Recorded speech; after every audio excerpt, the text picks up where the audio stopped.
Hello everyone, good morning. আশা করছি তোমরা যে যেখানে আছো প্রত্যেকেই খুব ভালো আছো আর সুস্থ আছো। আমার আজ আরও একটি নতুন ঝলমলে ব্লগে তোমাদের সকলকে জানাই অনেক অনেক স্বাগতম আর ভালোবাসা।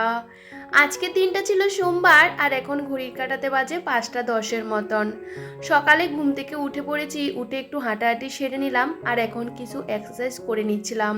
সত্যি কথা বলতে সকালে প্রচুর কাজের চাপ থাকে আর আমার হাতে যদি টাইম থাকে সকালবেলা সেরে নিই, না হলে সন্ধ্যার সময় কিন্তু এই কাজগুলো আমি করি, কিন্তু রোজ দিনই কিন্তু আমি এই কাজগুলো করি। যাই হোক, আর সকাল সকাল উঠলে না হাতে অনেকটা সময়ও কিন্তু থাকে। নিজের শরীরটাকে ভালো রাখার জন্য আমরা অনেক কিছুই করে থাকি, তবে বাইরে গিয়ে কিছু করতে পারি না। ঘরের ভিতরে যেটুকু সময় পাই ওই যে নিজেকে দেওয়ার চেষ্টা করি। আর এদিকে দেখো, আমি কিন্তু জিরাটা ওই যে একটু উষ্ণ গরম জলের সাথে মিশিয়ে নিয়েছি আর সেটাও খেয়ে নিয়েছিলাম। আসলে এখানে জোয়ান, জিরে, তারপরে আছে মৌরি, তো সমস্ত কিছু দিয়ে না আমি ওটা ওই যে গুঁড়ো করে নিয়েছি। আর এখন না অনেক সময় মাঝে মধ্যে আবার কি বলতো মুখের মধ্যে দিয়ে তারপরে উষ্ণ গরম জলটা খেয়ে নিই। তা আজকে ভাবলাম চলো এভাবেই খাই, তবে বেশ ভালো লাগে। তো দেখো, সকাল সকাল উঠে পড়লে না কাজগুলো কিন্তু খুব সুন্দরভাবে করা যায়। আর এদিকে ছেলে ঘুমাচ্ছিল আর ভাবলাম চলো জলদি কাজগুলো সেরে নিই। এই যে বাইরে কিছু ফুল গাছ আছে দেখতে পাচ্ছ, যেহেতু বর্ষাকাল আসছে আমি দুদিন পর পর না ফুল গাছগুলোকে কেটে পরিষ্কার করে দিই, কারণ বাড়ির ভিতরটা যদি জঙ্গল হয়ে থাকে দেখতেও ভালো লাগে না। আর সকালের পরিবেশটা বেশ ভালো লাগে, কাজ করতেও কিন্তু অনেকটা এনার্জি পাই। আর এদিকে দেখো ফুল গাছগুলোকে এক এক করে কেটে নিলাম, আর সাথে গেটের সামনেও কিন্তু বড় যে ফুল গাছ আছে সেটাকেও কিন্তু আমি দড়ি দিয়ে বেঁধে দিয়েছি। আসলে কি বলতো, ফুলের দরকার হয়, সবটা কেটে ফেলে দিলে কি করে হবে, তবে উপরে ডালাপালাগুলো রাখলাম আর নিচেরগুলো বেশ কেটে দিয়েছি। আর এদিকে আমার এ সমস্ত কাজগুলো করতে একটুখানি দেরি হয়ে গেছে। এদিকে ছেলেও কিন্তু ঘুম থেকে উঠে পড়েছে, উঠে ওই যে লাফালাফি শুরু করে দিচ্ছে। তবে কাজ আমাদের করতে হবে, তবে জানো তো একা সংসারে বুদ্ধি করে কাজ করতে গেলে আমাদের একটু ভোরবেলা উঠলে অনেক টুকিটাকি এক্সট্রা কাজও কিন্তু আমরা করে নিতে পারি। আজকে বাড়িটা ভালো করে পরিষ্কার করব, ঘরের ভেতরটা তো কালকে পরিষ্কার করেছি, আর আজকে না বাইরের জায়গাটা পরিষ্কার করব। আজকে যেহেতু নীলষষ্ঠী পুজো, তবে কালকেও নিরামিষ তরকারি রান্না করেছিলাম, খেয়েছি। আজকেও কিন্তু নিরামিষ রান্না করব, তবে আমি পুরোটা উপাস থাকতে পারবো না, আমার মতন করে ঘরে পুজো দিয়ে ওই যে খাওয়া দাওয়াটা করে নেব। ইচ্ছে অনেক কিছুই করে, কিন্তু চাইলে আমরা কিছুই করতে পারি না। ছোট্ট একটা বাচ্চাকে নিয়ে অনেক কিছুই করতে ইচ্ছে করে, কিন্তু ওই যে ওকে নিয়ে বাড়িতে থেকে বেরোতে পারি না, আর বাচ্চা নিয়ে কোথাও গেলেও না ভীষণ অসুবিধা হয়। তার মধ্যে পুজো টুজো করতে গেলে ভীষণ কষ্ট হয়ে যায়। আর বড় বাড়িতে নেই, অনেক জিনিসপত্র লাগে যেগুলো আমাকে নিয়ে আসতে হয়। আমাদের বাড়ির সামনে সেরকম জিনিসপত্র পাওয়া যায় না যে সব কিছু আমি পাবো, তবে কি বলতো টুকিটাকি যেটুকু পাই সেগুলো কিন্তু নিয়ে আসি। তবে জানো তো, তোমাদের সাথে কথা বলতে বলতে আমি কিন্তু অনেক কাজই সেরে ফেলেছি। এই যে চারপাশটা ভীষণ পরিমাণে জংলা হয়ে গেছে আর বেগুন গাছগুলো অনেকটা বড় হয়ে গেছিলো, এই জায়গাটার মধ্যে ঘাসও হয়েছিল। তো জানো তো বেগুন গাছগুলো এতটা বড় হয়ে গেছে সে কারণে ঝুঁকে গেছে, তো আমি ইটের টুকরো কিছু ওই যে মাটি দিয়েছি, কারণ এত মাটি কোথায় পাবো, তো গাছগুলোকে একটু সোজা করে দিয়েছি। আবার বৃষ্টি হলে না আবারও ওই যে অবস্থা হয়ে যাবে, একটু বৃষ্টি হলে আমাদের এখানে প্রচণ্ড ঘাস হয়ে থাকে আর ভীষণ কষ্ট হয়। চারপাশটা একদম শুকনো টান টান থাকলে না হাঁটাচলা করতেও বেশ ভালো লাগে। আর এই মুহূর্তে বেশ খানিকটা সময় কিন্তু চলে গেছে, এখন কিন্তু 8টা মতো বাজে। ছেলেকে স্কুলে ঢুকিয়ে দিয়ে এই যে বাড়ি যাচ্ছিলাম, আর এই যে হঠাৎ করে এমন অবস্থা রাস্তার মধ্যে, এই যে এগুলোকে কি বলে বলো তো, এগুলোকে বলে মনে হয় হনুমান। যাই হোক, অনেকক্ষণ রাস্তার মধ্যে দাঁড়িয়েছিলাম, মানে একদমই পাস হতে পারছিলাম না আর ভীষণ ভয় লাগছিল। তো যাই হোক কোনোরকম বাড়ি আসলাম, এসে কিন্তু আবার কাজে লেগে পড়েছি। আসলে বাইরের জায়গাটা পরিষ্কার করতে আমার অনেকটা সময় লেগেছিল, তারপরে ছেলেকে ফ্রেশ করালাম, খাওয়ালাম, তো সব কিছু করে না একটুখানি দেরি হয়ে গেছে। যতই আমরা সকালবেলা উঠি না কেন, বাচ্চা কাচ্চা থাকলে দেখবে ওই যে সমস্ত দিকটা খেয়াল রেখে কাজকর্মগুলো করতে হয়। আজকে কিন্তু ওর স্কুল হবে, কাল আবার পরশু দুদিন বন্ধ। তো যাই হোক, আর এদিকে বাড়ি এসে কিন্তু বিছানাটা গুছিয়ে নিলাম।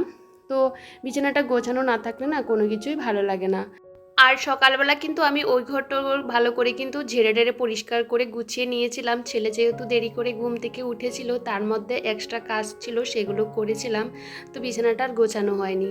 তো দেখো এখন বিছানাটা গুছিয়ে নিয়েছি। আর জানো তো বাইরে কিন্তু ভীষণ রোদ উঠে পড়েছে।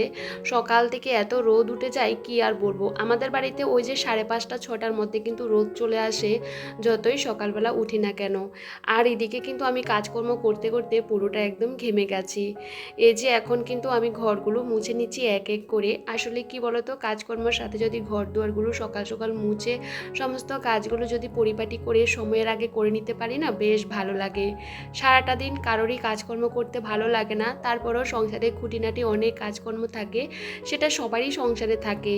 একা থাকলেও আমাদের করতে হয়, 10 জনের সাথে থাকলেও কিন্তু নিজের কাজ নিজেকেই করতে হয়। আর দেখবে নিজের সংসারের কাজগুলো কিন্তু নিজেকেই করতে হবে, মানে কেউ এসে তো করে দিয়ে যাবে না। আর আমি বিশেষ করে আমার কাজ আমি নিজে করতে ভীষণ পছন্দ করি। অনেক সময় জানো তো কাজকর্মগুলো আমার ভালো না লাগলে আমি আরও অনেকবার করে করে করি, কারণ আমার নিজের কাছে যদি ভালো না লাগে অন্যর কাছে কি করে ভালো লাগবে। তো যাই হোক, এদিকে দেখো আমি তাড়াহুড়ো করে ঘর দুয়ারগুলো মুছে নিয়েছিলাম। আর আমি যেহেতু বসে বসে এভাবে ঘর মুছি না, একটু সময় লাগে, কিন্তু ঘর দুয়ারগুলো কিন্তু খুব সুন্দর হয়ে পরিষ্কার হয়ে যায়। এদিকে কিন্তু বারান্দাটা পরিষ্কার করে নিলাম। আর বাইরে কিন্তু এত রোদ উঠেছে কি আর বলবো। বেশ অনেকটা দিন হয়ে গেছে, শাখাগুলো না সেরকম খুলে পরিষ্কার করতে পারছিলাম না। আর আমি না ওই যে হাতের মধ্যে রেখে না সেরকম পরিষ্কার করলে ভালো করে পরিষ্কার হয় না, তো খুলে সবসময় তো আর পরিষ্কার করা সম্ভব হয় না। তো দেখো আজকে না এতটাই ময়লা হয়ে গেছে, দেখো বেশ খারাপ লাগছিল। আর শাখাগুলো না সেরকম ভালোও না, কেমন একটা ফিনিশিংটা ভালো না আর কি, একটু হলে ময়লা হয়ে যায়। তো আমি এদিকে কলগেট আর খাবার সোডা দিয়ে আমি কিন্তু শাখাগুলোকে পরিষ্কার করে নিয়েছি। আর এদিকে দেখো বাথরুমটা ভালো করে পরিষ্কার করে নিচ্ছি। তার আগে এই যে ওয়ালগুলো ভালো করে ঘষে ঘষে পরিষ্কার করে নিচ্ছিলাম, যেহেতু আমাদের এখানে জল ভীষণ খারাপ জানো তো। আমি বেশিরভাগ সময় কিন্তু চান করার সময় এই কাজগুলো করে নিই, তবে ওই যে সপ্তাহের মধ্যে 2 থেকে 3 বার কিন্তু আমি পরিষ্কার করি। আসলে শখের বাথরুম বুঝলে তো, পরিষ্কার না রাখলে কারোরই ভালো লাগে না। শখ করে কোনো কিছু করলে সেটা যত্ন তো আমাদের করতে হবে। তো যাই হোক, এখন ওয়ালগুলো ভালো করে পরিষ্কার করে নিচ্ছিলাম, যেহেতু প্রচণ্ড আমাদের এখানে জল খারাপ জানো তো। সবসময় পরিষ্কার করলে না জিনিসটা ভালো থাকে, সেরকম কিন্তু আয়রনের দাগটা পড়ে না বা জলের যে দাগটা সেটা পড়ে না।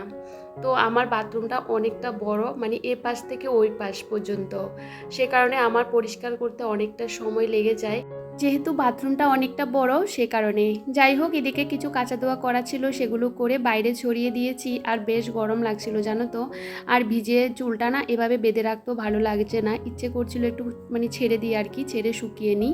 তো যাই হোক, আমি এদিকে চান করে এসে শাঁখা সিঁদুরটাও পরে নিলাম, কারণ ওই যে শাঁখাটা যতক্ষণ পরছিলাম না হাতগুলো কীরকম ঘালাঘালি লাগছিল।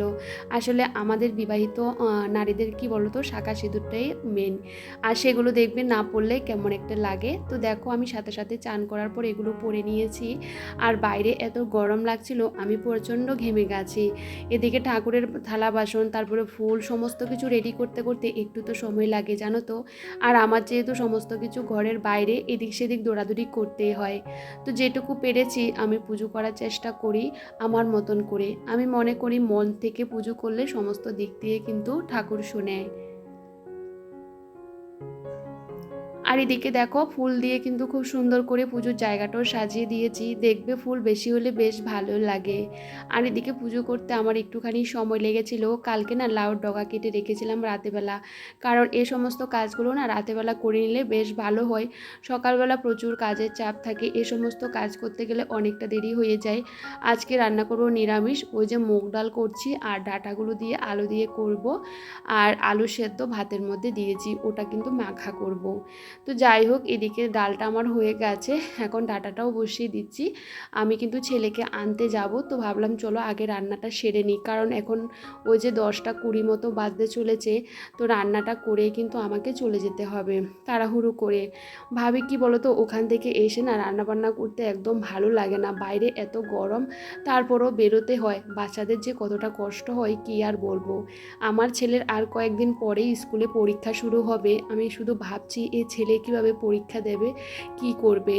আমি বেশ কিছুদিন কিন্তু কোনো ব্লগ দিতে পারবো না, ছেলের যখন পরীক্ষা শুরু হবে প্রায় 1 সপ্তাহ। তো যাই হোক, এদিকে দেখো আমার ডাঁটা আলুর তরকারি হয়ে গেছে। আর তারপরে এটা নামিয়ে কি বলো তো ছেলেকে আনতে গেছি। তারপরে এই যে এসে একটু রুটি করেছি, ছেলে আর আমি খাবো। আর কালকে যেহেতু নিরামিষ খেয়েছিলাম, সোয়াবিনের তরকারি রয়েছে, সেটাই কিন্তু গরম করে নিলাম। তো ছেলে আর আমি কিন্তু খাবারটা খেয়ে নিয়েছি, খেয়ে কিন্তু এই যে রান্নাঘরে চলে এসেছি, কারণ বাকি কাজগুলো আমার জন্য পড়ে আছে।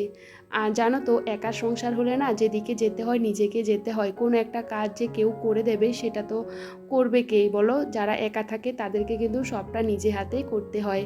ওখান থেকে এসে না আর এক ফোঁটা বসিনি, ছেলেকে খাইয়ালাম আর সাথে আমিও খেলাম। তারপরে বাসন কোসনগুলো মেজে ধুয়ে পরিষ্কার করে জায়গাতে গুছিয়ে রেখেছি। আর এত গরম, যেহেতু আমার বাইরে বাসন মাজতে হয় রোদ্দুরের মধ্যে, মাথা প্রচণ্ড ঘোরাচ্ছে জানো তো।